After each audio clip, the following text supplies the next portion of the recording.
writing the basic essay. And the basic essay is going to be very similar to the basic paragraph. The basic paragraph has the top of the bun, which is right here, and then it has the details right here, and then it has the wrap-up or conclusion right here, which is the bottom of the bun.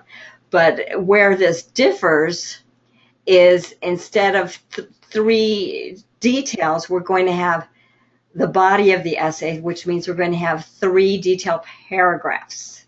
So it's like having a bunch of mini burgers inside. Does that make sense? Yes.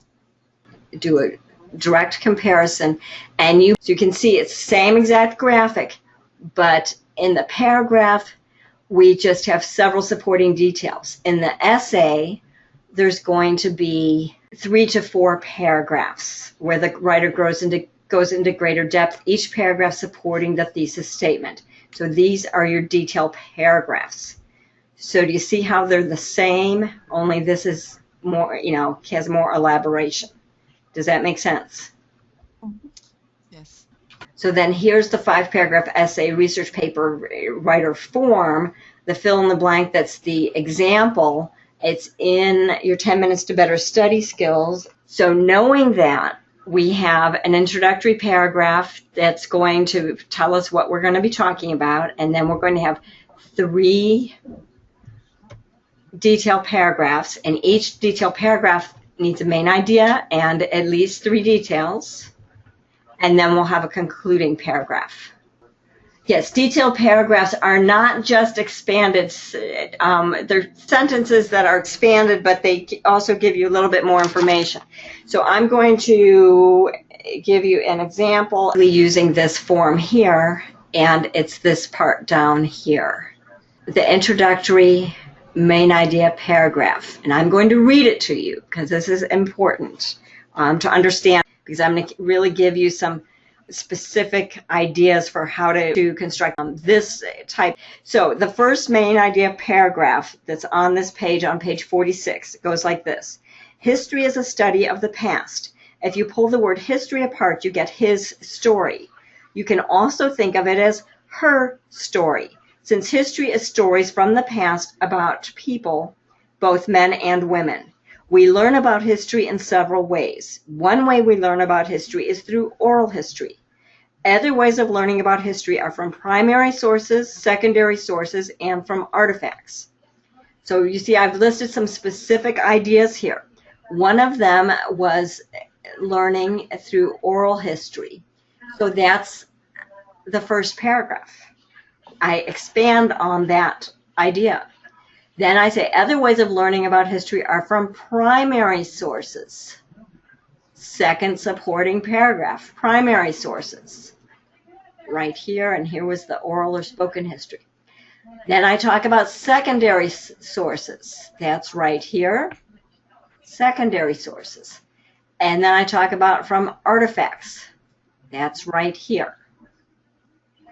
Then the concluding paragraph says, finding out about the past can be done in many ways. You can learn directly from people, from diaries, photographs, or newsreels.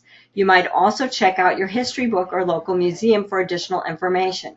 You can also use your computer to access copies of original documents, photographs, letters, and recordings to learn about history.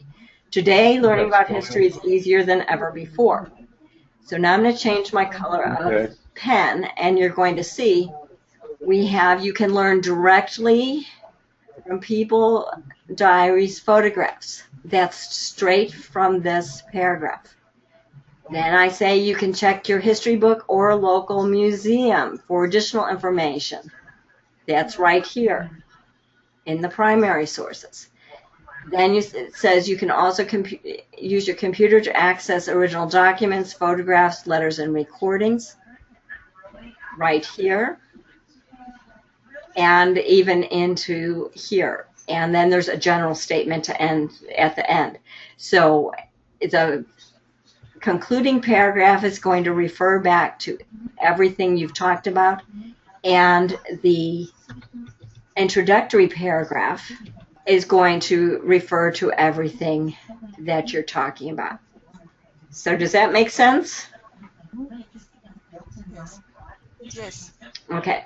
So with that in mind, I'm going to show you what we just did. So we have our essay pattern here, and this is, we have the introduction, we've got main body, and we have conclusion. So another way of thinking about this, we can put our main body ideas into different patterns.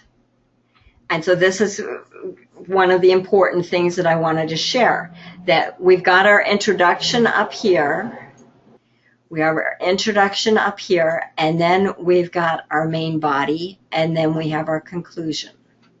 So we can think in terms of writing the main body according to the past, the present, and the future. We can think in terms of something personal, and then something from the family, and then something from a social group. We can think in terms of an individual, the community, or your whole state, or the whole nation. And if you're doing the nation here, then the third one will be the world. If you're doing the state, the third one would be the nation, because you want to go from smaller to bigger.